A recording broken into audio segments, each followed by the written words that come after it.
The skies over Ouagadougou were the color of late evening gold, shimmering with the dust of a continent in transformation. Helicopters hummed above Kosiam Presidential Palace, carrying delegates, journalists, and military escorts from across the world. From Lagos to New Delhi, from Johannesburg to Mumbai, the news had already erupted like wildfire.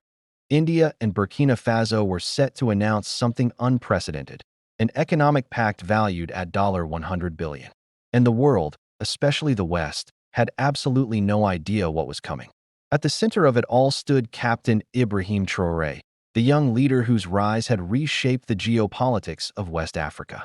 At only 35, he had become the symbol of a new Pan-African consciousness, one that rejected dependency, manipulation, and the perpetual cycle of underdevelopment. Under his leadership, Burkina Faso had aligned with Mali and Niger in a sovereign alliance, expelled Western military forces, and moved sharply towards self-reliance. Yet there was one thing Traoré understood better than many of his predecessors. Africa could not rise alone. Real sovereignty required real partnerships, balanced ones, respectful ones. And so he had turned to a nation that understood colonization, struggle, and reinvention all too well. India, a nation of 1.4 billion people, once carved up and exploited by empire, now a global powerhouse in technology, agriculture, defense, and energy. And unlike the old powers who had colonized Africa for centuries, India brought something entirely different to the table: shared history, shared wounds, shared ambition. And on this day, the two nations were set to sign a deal that would shake the global order to its core. The Indian Prime Minister, Arjun Deshmukh, stepped off his aircraft with the calm confidence of a man who knew the significance of the moment. He was greeted with a roar. Thousands of Burkinabe citizens lined the roads, waving flags of both nations, saffron, green, and white intertwined with red, green, and gold. They chanted a slogan that had gone viral days earlier: "Sovereignty is power. Africa rises with Africa's friends." Traoré met Deshmukh with an embrace that was both symbolic and deeply political. Cameras flashed, drones swirled overhead, and every major media network scrambled to interpret the geopolitical meaning of what they were witnessing. But none of them knew the real depth of the deal, not even close. Inside the palace, the two leaders entered a private conference room guarded by Burkinabe and Indian special forces. Maps, blueprints, and classified documents were displayed across a long table. Traoré spoke first. "We are standing at the threshold of a new era," he said, his voice firm. "Africa's destiny cannot be shaped by those who exploited it. We need partners who see us as equals, not as resources." Deshmukh nodded. "India understands that very well. We have fought that battle ourselves. And now, we rise together." The room quieted as an aide activated a holographic projection. A three-dimensional map of Burkina Faso appeared, glowing in warm gold. "This," Deshmukh continued, "is Bharat Faso Nexus, our $100 billion strategic initiative." Traoré nodded solemnly. "Let the world see what two sovereign nations can build." The plan was broken into several monumental pillars, each one engineered to break Western dominance in Africa's industrial, technological, and energy sectors. The first pillar, the Sahara Sun Grid, a network of mega-solar farms stretching across Burkina Faso's northern regions, capable of generating 18 gigawatts of power. India would supply advanced photovoltaic technology. Burkina Faso would provide land, manpower, and local manufacturing. The energy surplus would later power Niger and Mali. The second pillar, the Ouagadougou Tech Fusion Zone, a Silicon Valley-style district where Indian AI companies, cybersecurity firms, and drone manufacturers would partner with Burkinabe engineers. It would become West Africa's largest innovation hub, training over 1 million youths in advanced technology within 10 years. The third pillar, the Faso-Bharat Green Steel Corridor, Africa's first eco-friendly steel network using Indian hydrogen-based smelting technology. Output, 25 million tons per year. Goal, end Africa's dependence on European steel imports.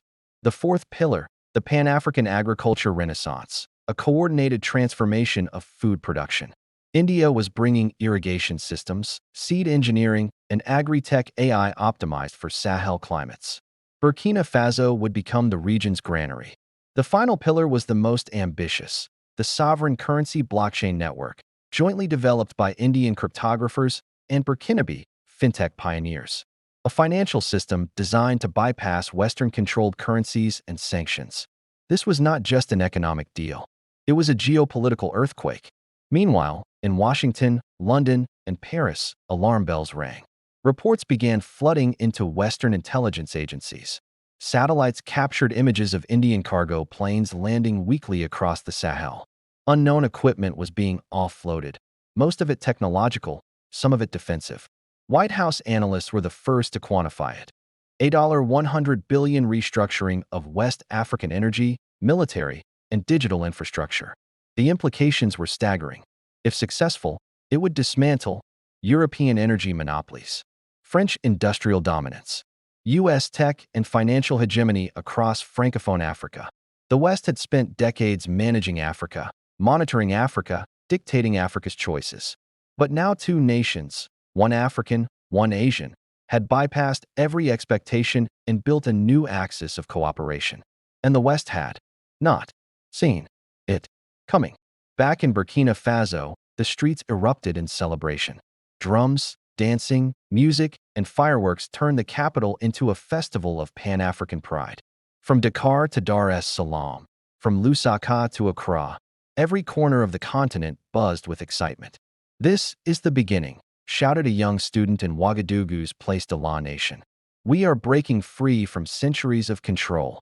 A grandmother beside her nodded gently. "We prayed for this generation. You are the ones who will finish the work we started." Not everyone was celebrating, though. A small group of Western diplomats gathered in private at a luxury hotel. They murmured about strategic miscalculations, national security concerns, and unprecedented alignment between the global South. One of them, a senior European envoy, finally said what they all feared.